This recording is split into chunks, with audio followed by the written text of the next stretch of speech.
So, tell me, do you believe in a bigger plan? Do you believe in God? Are you spiritual? Yeah, I believe in God, but I don't believe in, I don't know, I mean, I'm not afraid to say God or anything. It's just, I think that there's a truth, a certain truth to every religion, I mean, it's a big statement, but I would say all the different beliefs and philosophies and whatever they are, whether they're completely ignorant or not, they make up the whole circle. Like the whole lot of it is one big circle. And Sounds Indian. Yeah. But you know what I mean? I'm just saying I don't disqualify anything. I think it's all part of it.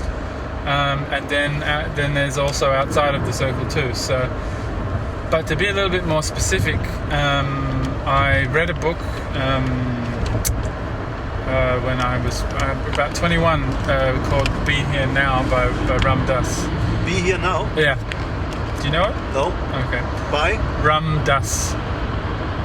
Ram Dass is it's an Hindu name, Indian name, but he's an American guy.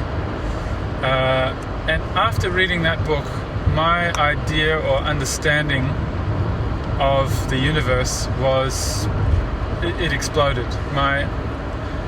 The size of the world became so infinite after reading this book that my life was completely different.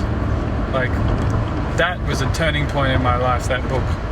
And I always had a feeling for, something else, whatever. Because as a child, I saw some things that can't really be explained, and they scared the absolute pants off me when I was a little kid. So I always had this feeling of something more than just our dimension of reality. And after reading this book, the funniest thing, the most beautiful thing actually happened. It wasn't like I all of a sudden understood the universe or anything. What happened was the penny dropped. That's a saying in English. The penny dropped. Like I got it, what the book was about. I got it, but I didn't get it in my mind. I got it in my chest. That's great. Yeah, and it was like if you would imagine a very positive explosion in your chest. I felt the most amazing I've ever felt. It was the most alive and the most beautiful, and the best way to explain it is I felt home. The most home one could ever feel in oneself. I felt home for once in my life, and I was actually holding on to the sofa. I was like, wow, I was really it was like a rush, like someone had hit me with adrenaline or something or other. And I was wondering what the hell was going on, because I didn't get it in my mind. As I said, I got it in my chest. And what I later understood was that my heart was open. My heart had opened. And that's a spiritual term, the energy center of my heart had opened. What was incredible was I had to walk over to my mother's house. This was a hot summer day on a Sunday, and there was hardly anybody on the streets, and my mum lived 5 minutes walk from my house. So I walked out the door, and I only saw 2 other human beings on that walk. And the first one I saw, he was maybe, 200 meters away, and I was absolutely awestruck by the simple fact that it was just a human. And it was as if there was a light on inside this person. Like they were full of light. And from far, far away, it wasn't that I was attracted, physically attracted or anything. It was just like I felt an amazing love for just the fact that that's a human, and the way he looked was just the most gorgeous thing, You know, it was the most beautiful.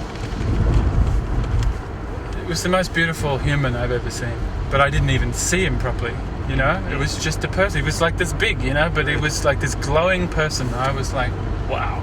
I'm having goosebumps. Yeah, it really knocked me out, and I was like, holy hell. And so later on, I had come to learn that I was seeing him as a soul. I wasn't seeing him as a person. I was seeing him as a soul. Right. And generally, we don't walk down the street seeing human beings as souls. But trust me, when you see them as souls, it's like the light has all of a sudden been turned on, and all of a sudden you see there are humans there. You know, before, when you were sitting in your separate self and you were sitting there going, oh yeah, that person's ugly, that person's fat, that person's beautiful, that person, there's no discrimination anymore. It's just everyone is beautiful and you just love them, and there's no choice in the matter at all. It's just wow. You know. And I've had that experience 3 times now, and as I said, it's the most beautiful home feeling that you can ever have. And in that state, you don't want anything. No one could give you anything. There's nothing that you want. You don't need anything. It's just beautiful. And all you want to do is give. You just want to give and love. And so that's, for me, I've had these experiences, so I don't even look at it as like I believe in God or something. It's just, it's so much I don't even have to use the words I believe. You know, it's just, you know, not sayable. But the thing is, that doesn't mean I don't live without fear. I live with fear all the bloody time. I'm afraid of life like you wouldn't believe, because I'm not living in that soul plane. Can you keep this, you know, you were talking about your heart open, and, you know, this direct access to your heart. Is it hard to keep, or? Yeah, it's incredibly hard to keep. You actually can't hold on to it, because the holding on to it makes you lose it. And that's what the Buddhists or the monks in the world and all the spiritual people, they're training themselves to let go of the desire to actually be enlightened, because they have the desire to be enlightened and have their heart open and their mind open and everything like that. But that desire has them want to keep it, and then they have to give up even that. And then when they give up that, then they really can live in this state. And there's not many, you know, humans that actually get to that state. But you know, eventually we either all get there or we don't. You know. Yeah. But like, if you could imagine, I would say, you know, the fact that someone like Jesus or Buddha was so special is because they were the ones who really, truly did live with an open heart and love everyone, no matter what. You know, no matter what. You didn't have to do anything for these people. They loved you, and they looked at you and understood everything that you're going through and loved you. And I think it's possible for everyone to get there. But the thing is, we're so much more delighted by, you know, sugar, you know, or whatever. You know, we're delighted by the experience of being this personality and this ego and whatever, that we find it hard to give it up. You know.